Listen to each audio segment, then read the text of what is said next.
What's up, friends, and welcome back to my channel. This is my full interview with Brittany Ford, aka Biohacking Brittany. In this video, we go over everything gut health related. We're going to talk about different tests you can do, different natural remedies, and more. Brittany is such a wealth of knowledge on this front. Make sure to give her some love after this video. You can find her handle and all of her contact information in the description below.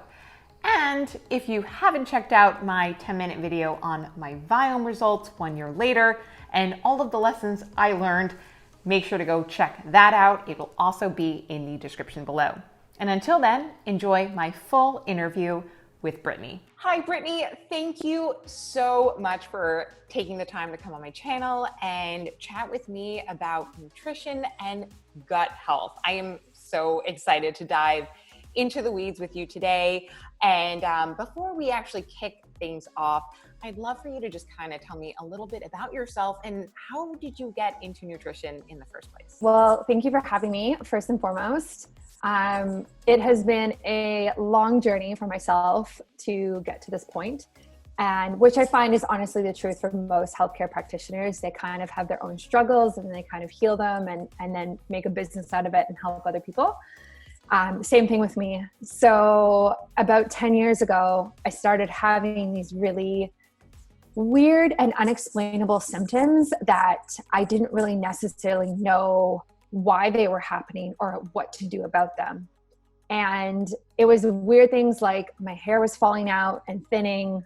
I was having really weird moods. I was having issues with sleep. I was having issues concentrating in school at the time. And just things that didn't really feel right. And I went to my, traditional doctor and she basically said nothing was wrong with me. She did blood work and the typical, like, your values are within the normal range, you're fine, all of these types of things. And I knew that that wasn't true. And I knew even at a young age like that, like I knew that there was something off and I didn't feel myself. So basically I took my health into my own hands and I started to go talk to other practitioners. I went to a naturopath. I got different types of tests done. And through all of that self-exploration, I realized that the root of my problem was gut health issues, and which it is for so many people. The gut tends to be really the foundation of our health. So yeah, and we can get into the specifics of like what my issues were, how I healed them, and the test I did as well. But that's kind of where it went. And then fell in love with natural health, fell in love with nutrition, eventually led to biohacking, which is where I am now. And yeah, like my whole world is health. It's like my number one passion. And I'm just like so happy that I get to really share it with people. Yeah, I'd actually love if you wouldn't mind kind of diving into some of the protocols you used after, kind of the experimental healing of your own gut issues, because as you know, I mean, the gut and the brain axis, it's just kind of a core foundation of what drives us. And I've suffered from gut issues my entire life as well. And so I'm finally getting into that place now where I'm not getting the answers from traditional doctors either. I'm getting the same thing that you got. So how can I essentially biohack my way through this? So yeah, just walk us through some of the ways that you were able to heal yourself. Yeah, totally. So a big thing that I was dealing with was something called leaky gut, which is debated about whether it is an actual issue or not. But if you take a step back from leaky gut and even question what is causing leaky gut, it's typically dysbiosis. And that is a well-known medical issue and condition. Dysbiosis is, which we're going to get into, is basically your good bacteria to your bad bacteria ratio is off. And the whole microbiome in your gut is not functioning optimally. And so that's kind of what I was dealing with. And that is a complicated issue to fix. It typically takes a lot of time, and it typically takes more than just adjusting your diet. There's other things that you need to do in order to really heal your gut.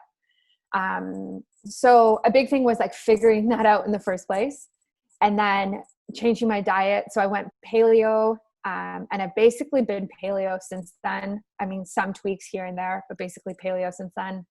And I also started to take specific healing supplements that really did help. And the biggest one I always recommend to people, if you're thinking that you are dealing with leaky gut, is aloe vera juice. So I explain it like, if you put aloe vera gel on your skin after you burn yourself in the sun, it heals your skin faster. And inside our gut, inside our intestines, it's the same thing. It's the same properties that can really heal the gut lining and put back together those big holes that the food is slipping through into your bloodstream, which is leaky gut, which we don't want. So basically like heals the intestinal lining, which helps with dysbiosis and better proper absorption of food, digestion, all sorts of things.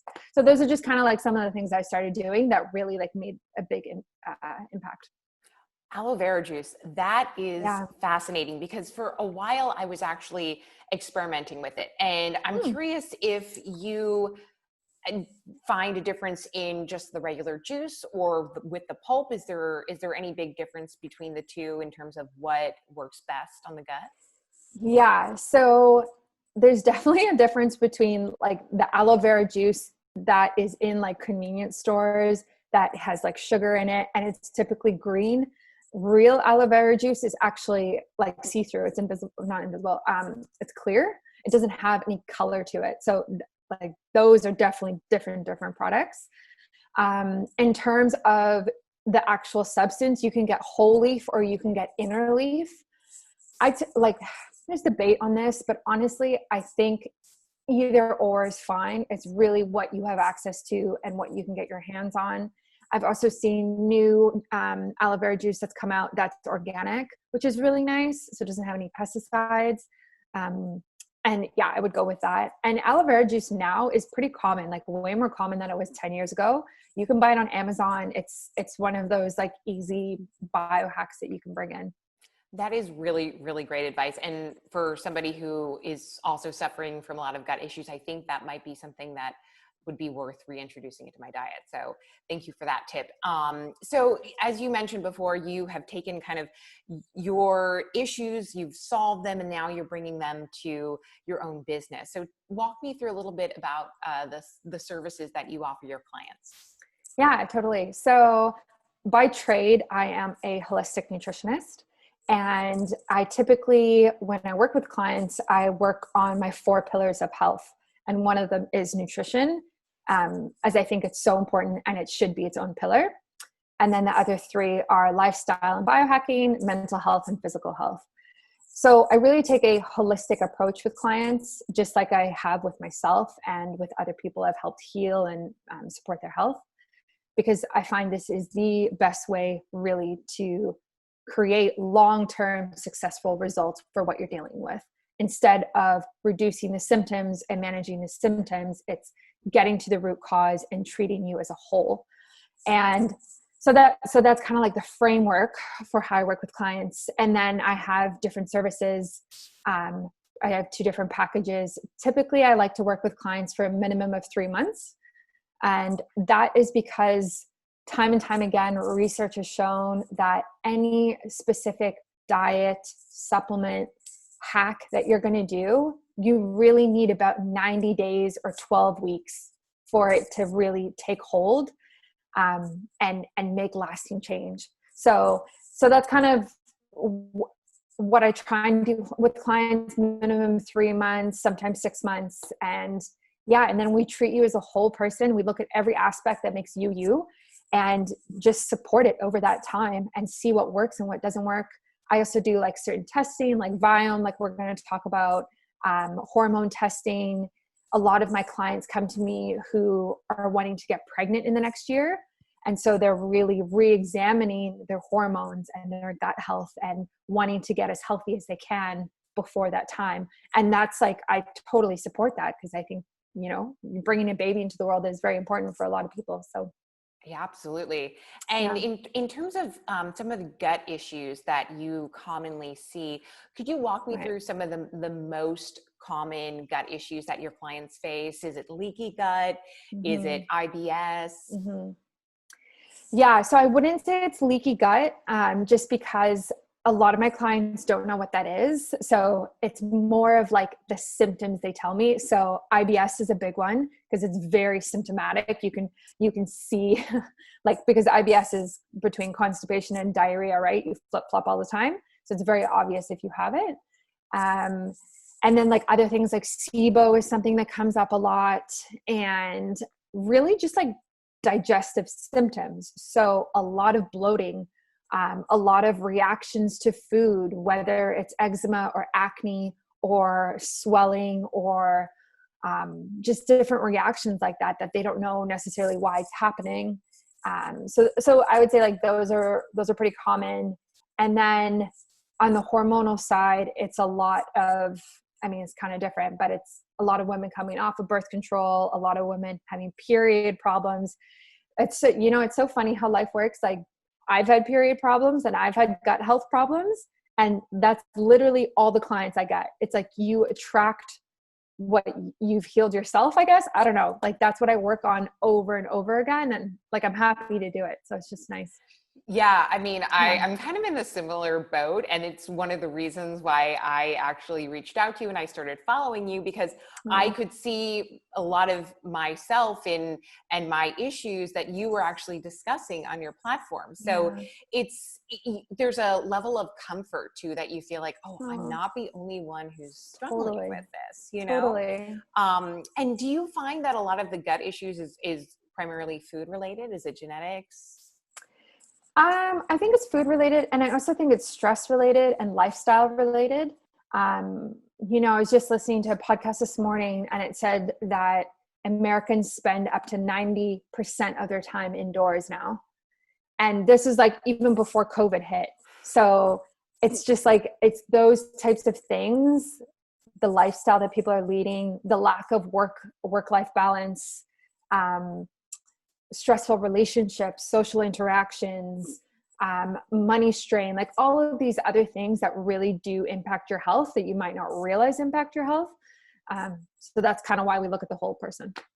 That's insane. I think I heard that stat recently, and I was just thinking to myself, like, oh my gosh, like if that's the case pre-COVID and people aren't getting, I mean, you're missing out on vitamin D from the sun. You know, I mean, I just think like I'm very fortunate because I live in California and it's a pretty temperate climate. So I am able to get outside, but you know, being stuck indoors even for a couple hours at a time, you really start to feel it. You feel it all throughout your body.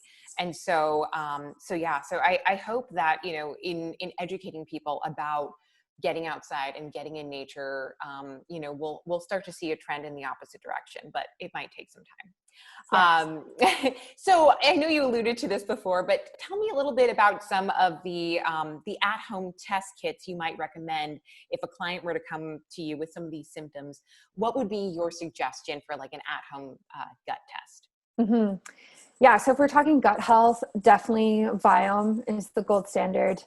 And I know we're going to talk about your results briefly, but I mean, I do think there might be like a few others that do similar things, but really if you're looking at the microbiome like that, and you're looking at it so in depth, and the amount of data that Viome provides you, I would say is really, really helpful and very accurate as well. And it's just some of the best data that we can really use.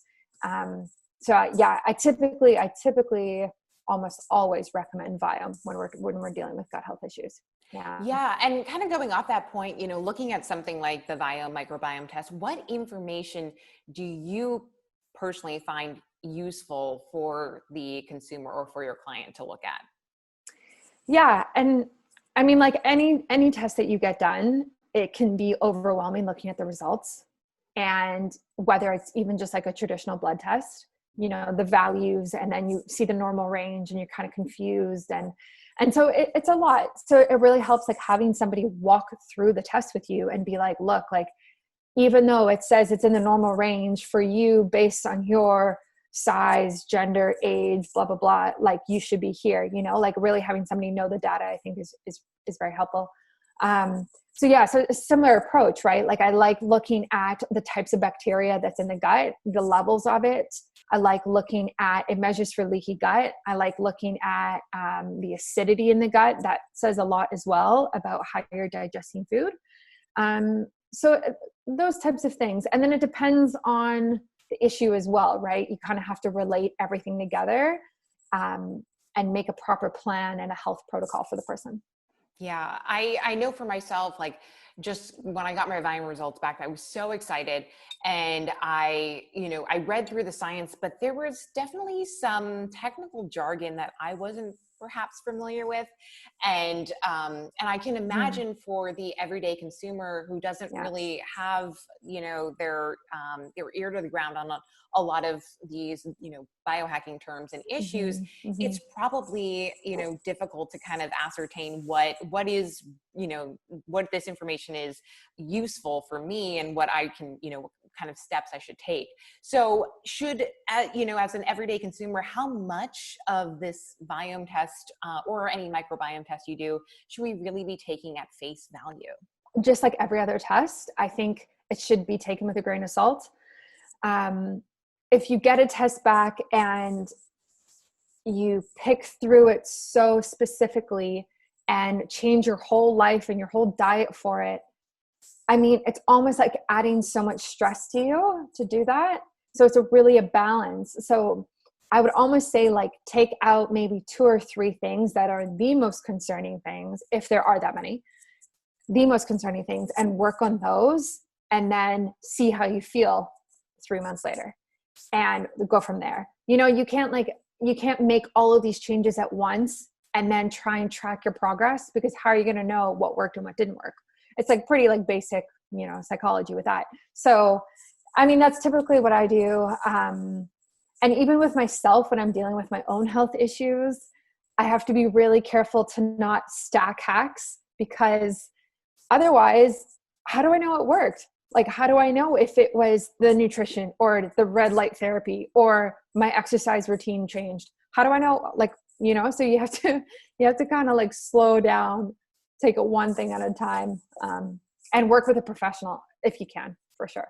Yeah, girl, I am right there with you. I can't even tell you like how many supplements I ended up buying. Like when I first started the biohacking journey, and I was just like loading it up. I was having the bulletproof coffee, all of the nootropics, jumping on a trampoline, you name it, ice plunges. And then you're right. At the end of the day, you're like, I feel amazing. But you're like, but what was it? What was the secret sauce? And so it's, maybe it was the combination of everything. But I think, if you really want to like hack your data and you really want to kind of get a better understanding and measure things, isolating certain variables and testing that over time, I think that is key to being successful long-term, especially with nutrition, because you can get your list of superfoods from the Viome test and buy all of them, but then maybe 1 or 2 of them is not actually agreeing with you. But how do you know? Because you've done everything. So that's a really accurate point. And I love what you said about not overtaxing the system, because I think that's also a key thing. You don't want to cause more stress. At the end of the day, your goal is to make yourself healthier. So so kind of switching ahead to an at-home like food sensitivities test. How accurate do you think some of these are? Because I know like in the past, a lot of people would do food sensitivities tests like in a lab. They'd get like their blood pricked and they do it that way. And now they've made it, for better or for worse, it's something that you can do at home and you can mail it away. So do you think they're as accurate as, say, something like a lab test? I used to get my food sensitivity test done at a lab once a year, every August. And the data through it was helpful. And I mean, I definitely think there is something to say about those lab tests, and I can see their role in the healthcare system, and I can see why people do them. I think it's interesting that we're moving to so much at-home testing, self-testing, self-quantifying tests and metrics.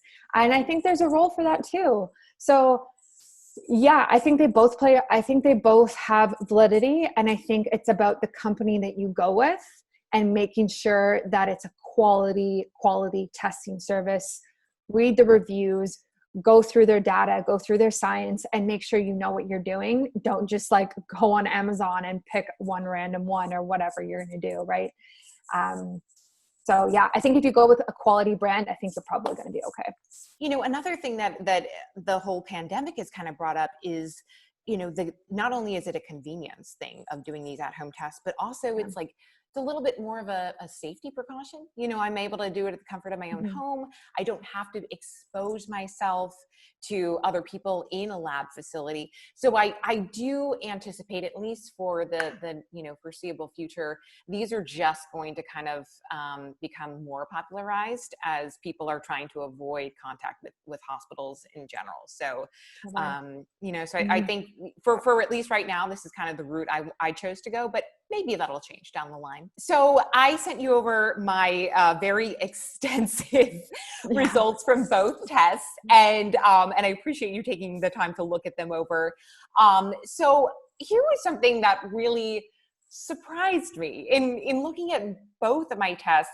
My results showed that that almonds were actually foods, you know, to avoid for inflammatory reasons. And so growing up, I actually never had a nut allergy. And even, I mean, granted, I love almond butter and I probably eat way too much of it, but I never have had like any, you know, inflammatory reactions to it, at least none that I could see on the outside. So as a nutritionist, do you commonly see nut allergies later in life? And then why would this be the case? Is it maybe just someone overeating that particular thing? Yeah, so there's definitely a lot we could say here. I think it's important to realize that there's a difference between an allergy, a food sensitivity, and how your microbiome reacts to food. Those are three different pathways in the body, and they work in different ways. So we'll start with your microbiome, with your gut health, with Viome picking that up. So when you do a stool test like that, it doesn't test for immune markers, right? So it's only testing the actual bacteria in your gut and what works with them and what doesn't work with them. And when you're testing the food sensitivity, it is testing for immune markers. So it's just two different things, right? I mean, it's interesting that it is a issue for you on both fronts. And I would say that it could just be the actual almond, or it could be the mold that is on the almond. So what we see a lot with nuts in general is that they're prone to mold, especially butters, roasted nuts. If nuts are mixed into something else, anything like that, they really are prone to mold, and especially peanuts. Peanuts are one of the worst. So that's why I would say is it the actual nut or is it the mold that's on the nut? I mean, it's like, if you're going to do that sort of testing, that's like mold testing, that's like further on testing. But yeah, I wouldn't say your issue with almonds is like necessarily allergic, because unless, which you haven't told me, unless you're, swelling up right away or anything like that, I think it's more food sensitivity and your microbiome.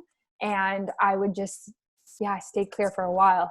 But like you said, the last thing, like, there definitely is something to be said about overeating a particular protein, and which is like the almonds, and having issues with it over time and it come up. And I've seen that with other people, typically with eggs actually, and not nuts, but I think it can happen with any protein if you're really consuming a lot of it. Funny you should mention eggs, because that was actually going to be my next like marker that I wanted to talk to you about. So the Viome test, when I got that back, said that I should actually be eating more egg yolks, that it's actually really good for my microbiome. And then the Everly test says I should really stay clear because, it was causing a lot of food sensitivities for me. So basically, as a consumer, how do I know who's telling the truth? And, how does the everyday consumer kind of know what to do in this situation? I personally love eggs. I don't want to give them up. So how do I decipher if I should eat them or not? Yeah, totally. So it's the same thing, right? So these are two different pathways we're looking at. One is your microbiome and one is your immune response. So it makes sense that one can deal with one type of food, but the other can't, like, because they're such separate things. I'm sure this happens a lot with people who do both tests. If you are getting back both of those tests and you're getting back the data and they're conflicting, I would say take out the food. If it's causing a food sensitivity like that, I would say don't move forward with it. Probably take a break for maybe 6 months, maybe retest a year later and see how your body's doing then. It could be due to overconsumption. It could be due to the types of eggs. And when it comes to animal proteins, you have to remember that you are what you eats. So if your eggs come from chickens that are eating a lot of grains and you're typically sensitive to grains and glutens, that all comes down the line and is coming into your body. So you have to be careful with that. But yeah, if you're getting conflicting information like that, I would definitely just steer clear from it, see how your body does, and retest in the future. That's great. Really great advice. Thank you. And so after kind of like looking over my results in totality, would you recommend that I do like a full elimination protocol of some of these, highly inflammatory foods on both my food sensitivities and my Viome test? Or are there any supplements I could take, before eating? I mean, not to cheat the system in any way, but like, is there like an IgG supplement I can take, or a probiotic or something that might mitigate my inflammatory response? Yeah. So I hesitate to say like take out all the foods that Viome says avoid and take out all the foods that you might be sensitive to, because that might be a lot of food for you. And that might not be sustainable long-term. And so the last thing that we would want you to do is to yo-yo diet and literally like take out 30 foods and be left eating like 3 types of vegetables every day, and then, be irritated and then crash and then binge and et cetera, and it become a cycle. So I think that I would have to go through your tests. And if that's not possible, then I would just start with the ones that are both of them have come up, like your almonds, for example, or anything else where both of them are saying, look, like this is really an issue on the immune side and on the microbiome side.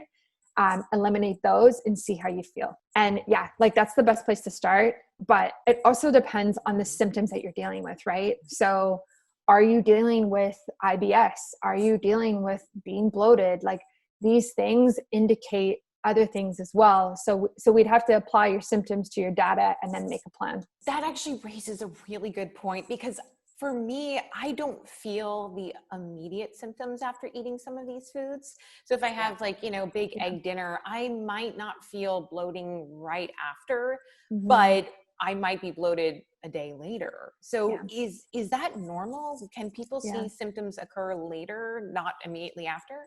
Yeah. So that's the thing with food sensitivities, right? Is it can show up 24 hours after, 48 hours after. And that's why people will struggle to identify the food that actually caused that. Because like, can you remember what you ate 2 days ago? I can't. I don't know. Like, unless you're keeping a food journal, right? So yeah, there's something to be said about that. And this, because it's a food sensitivity and not an allergy, you'll react right away. A sensitivity can take time like that. You can react differently. So for example, I have a friend who is sensitive to gluten, but will still drink beer and be fine right away and not have like bloating or anything like that. But within the next 48 hours after drinking beer, he gets so much brain fog every single time, any type of gluten. And he's like irritable and moody, and we've talked about it. And so, becoming aware of your symptoms, trying to relate them to the food that you're eating is a long process and it can be difficult, but it's definitely doable. Becoming self-aware is probably one of the best things you can do for your health. Yeah. And in some ways, I mean, I'm thinking about kind of doing a full elimination protocol of like the eggs and the almonds, and then seeing what happens when I reintroduce them. Yeah. Yeah. Just kind of to do a little bit of self-experimentation, because I think right now it's just so unclear when I am experiencing some of these symptoms, and until I kind of just take them out of the equation to begin with. kind of like your friend with the beer, it's really hard to decipher like, oh, is it the eggs that's causing this? Or is it this that's causing, because you eat a lot of foods throughout the day. So it's really hard to pinpoint one thing. Totally. So, so that actually gives me some like help and hope in this whole process, because ultimately I do want to fix my gut. And I do want to eat the things that I love. And I don't want to feel like I have to restrict. So that's a really, really valid point for sure. And then if you were to like recommend that a client go with just one at-home test, what would you say that either the Viome or like the Everlywell or any microbiome or food sensitivities test gives you better information than the other? Yeah. I mean, personally, I think that the Viome test is more valuable than a food sensitivity test, but it depends on the symptoms that you're dealing with, and it depends on your health. If you are having immune issues in different ways, and like you're getting sick all the time, you wake up with sniffles, you like whatever your symptoms are, then there's something to be said about doing a food sensitivity test for sure. Typically though, like we talked about in the beginning, I really do see a lot of people coming to me with gut health. I really see the gut health being the foundation for our health. So kind of really assessing what's going on in there is so, so helpful. And I mean, sure, like we can kind of like tap into our intuition and kind of self-quantify and do it ourselves. But at the same time, we are getting to a point where technology is pretty amazing in the health field right now. And we should basically just use it and really like level up our health if we can, if we have access to it. And if it's not harmful to us. Yeah. And the Viome test is pretty easy to do. And I am very data driven. And so being able to kind of see those, those numbers and see the specific foods really helps inform my, eating decisions. And as a result, I'm then able to kind of quantify a lot of, at least my results, So yeah, this was my second time doing Viome, and funny enough, almonds came up the first time. So I think it might be time to, ditch that almond butter, at least for the short term. Yeah. So Viome does suggest, after they list out their food recommendations, they say, give it 90 days and then maybe retest. Is that enough time for someone to be able to kind of quote unquote heal their gut? I think it's enough time if you're going to create a health protocol and you have some sort of professional assistance and you think that, and you're feeling better and you want to retest. However, I see this with myself and I see this with clients and a lot of people. I'm not sure if you can ever really have a fully optimal gut your whole life, like never ending 100%. I just don't think it's possible. I think once you're kind of prone to a specific gut health issue, it's probably always going to be somewhat in the background there. But that doesn't mean you have to live with the symptoms. And that doesn't mean that it should impede your life and affect you negatively. Like a lot of people with IBS, you can actually reduce a lot of what you're dealing with, same with SIBO, and keep it at a low inflammation, a low level, and watch for flare-ups and then assess why flare-ups are happening. So same with this is like, yeah, I think there's something to be like said about testing 90 days after. But honestly, if we had a perfect world, we really would be doing this type of test like once a year, twice a year, because the gut changes so much in that time, so much.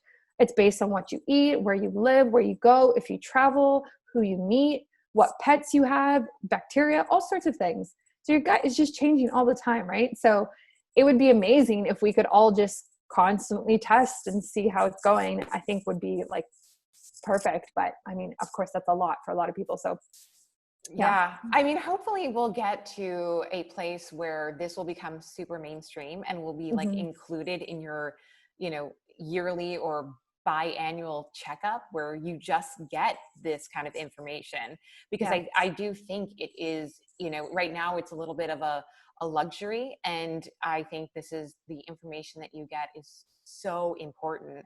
And to your point, yeah, going abroad. I mean, like I got food poisoning, or, I also like took an antibiotic because I had a really bad injury, and then that messes up your gut. So there are so many factors that you kind of have to always, take these results with a grain of salt and say like, that's what it is right now in this point in time.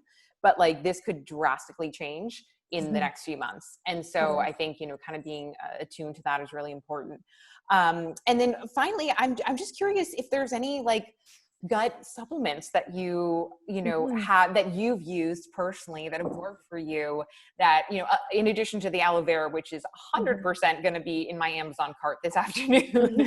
But like anything else that, could potentially help with mitigating some of these symptoms. So yeah, definitely aloe vera juice. If you don't want to take aloe vera juice, something that does something similar is called L-glutamine, which is a amino acid, and it does this like very similar thing where it heals the gut lining. There's also research that shows collagen protein does the same thing, because part of the gut lining is actually made out of collagen. So, putting that into your bulletproof coffee in the morning, or putting it into a smoothie or whatever, something like that, is actually super easy. So yeah, that's a great place to start. And then I would look at digestive enzymes, I think have a really important role.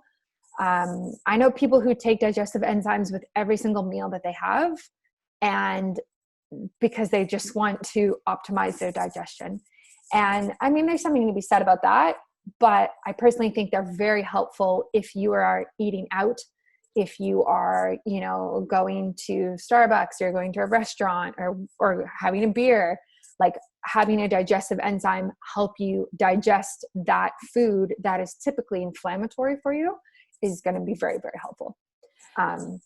Does that have any long-term implications though on your ability to then digest on your own? Yeah. I mean, I've thought about that before. Is like, if you take too many of them, do you stop producing it yourself? And does it affect your digestion as well? I mean, I've asked other people that question and they have said no. I haven't seen any data that says otherwise. So typically, I think that if you are taking it for food that is potentially inflammatory, I think it's fine. I think if you're taking one once a day, I think it's fine. I think if you're taking two with every time you consume food, it might cause an issue long term if you do that for a couple of years. And so I would question that. Yeah. Funny, actually, the Viome results gave me a supplement list, and digestive enzymes was on there. So, that really does make sense. And especially with some of these foods that might be a little bit, not necessarily in the avoid, but more in the like minimize. If I still want to eat kale and I don't want to have, a negative reaction, doing some digestive enzymes with that would probably be really helpful. So yeah, awesome. Well, Brittany, that's all the questions I had. Is there anything else that you would like to mention, kind of about gut health that you've learned, or, maybe just tell us a little bit more information about how we can find you? Yeah. I am on Instagram at Biohacking Brittany. That is my business and my brand. And I have my clients through there. So biohackingbrittany.com. I have a podcast. I'm coming out with season 2 very shortly, which is Biohacking with Brittany. And I'm on, Facebook, TikTok, Twitter, all the things. Not that I really use all of them, but I'm on all of them. And like, if anyone wants to connect or has questions about their gut health, I know it's very personal and it's very particular to different people. My DMs on Instagram are always open, and a lot of people ask me health questions there. And if you are looking to work with somebody, feel free to message me as well. Like, maybe we'll be a good fit. I just really suggest people start to kind of become self-aware of their symptoms that they're dealing with, and try and begin to put the puzzle together, because it's one of those things that if you don't start now, it's only going to get worse. Your gut health only gets worse over time if you're not treating your body properly. Age does play a factor into it. So we really want to be optimizing your gut, optimizing you and your health right now. This was so illuminating. Brittany, Oh, thank thanks. you so much for all of this amazing information. And I'll keep you posted on my second round of Viome results and let you know how Yes. it goes. And the aloe vera juice, I'm very excited about. Yeah. Good. Okay. Yeah. Let me know how it goes.